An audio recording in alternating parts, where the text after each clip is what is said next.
દૂધ વધારે વધી ગયું ને ઘરમાં પૈસા નહીં. પેલા મંદિરની બહાર કાકો દૂધ વેચે ને એને હાલ લેવું હોય ને પૈસા લઈ લેવા સવારે.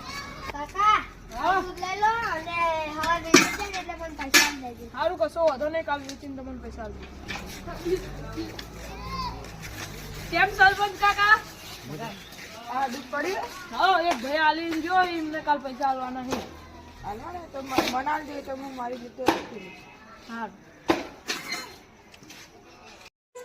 એટલે આ સારું ભેંસ બીમાર પડી ગયા ને ડોક્ટર આવ્યા. હવે કાકાએ દૂધ વેચી દીધું હોય તો સારું, તો પૈસા લઈ લઉં ને ના વેચે ને તો દૂધ લઈને બીજે પૈસા વેચી દઉં. કાકા તો પૈસા લેજો, મારે ઘેર ડોક્ટર આવ્યા. આટલે પડી તું તો ઢોળાઈ ગયું. ના મારા પૈસા જોવે. દૂધ છે ને હું શું કરું? આટલે પડી તું લપસી ગયું તો ઢોળાઈ મેં ગયું. તો તમને ડોલ ઉધી દૂધ આલી તું પણ ઢોળાઈ ગયું, લપસી ગયું. હું હવે તમારા નામની ફરિયાદ લઈને સરપંચ જોડે જઉં. હા જો સરપંચ જોડે તારા નામની ફરિયાદ નોંધાવું. દૂધ ચોરી કરે છે શું? સરપંચ અને મારું દૂધ ચોરી કર્યું છે. કેમ અત્યારે ભૂલા પડે તમને? આને મારું દૂધ ચોરી કર્યું એટલે ફરિયાદ લઈને આવે. તારી ફરિયાદ બોલ. આને મેં આને દૂધ અને ડોલ બંને આપ્યું હતું ને તેને મારું દૂધ ચોરી કરીને બીજે વેચી માર્યું.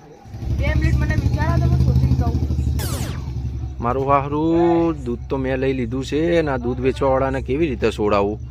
વાંધો નહીં હેડો, મારે બુદ્ધિનો થોડો ઇસ્તેમાલ કરીને હવે સોડાવો તો પડશે જ કે. હવે મેં વિચારી લીધું કે આને એક જ સોલ્યુશન છે. અમે તમારું દૂધ ઢોરી કાઢ્યું કે વેચી માર્યું પણ ખબર નથી. હવે તમે આનું દૂધ લઈને ઢોરી કાઢો એટલે મોટું થઈ જાય. સારું, મારે તો દૂધે જોઈને પૈસા આવી ગયા. તમે કશું કાકા, તમે કશું ટેન્શન લેવો નહીં. મારું બેહો બેહો નહીં. તમારે જેટલા દૂધના પૈસા જેટલા હોય એટલા હું તમને હાલ દઈશ. હાલ દેવો ને? સારું હાલ દઈશ.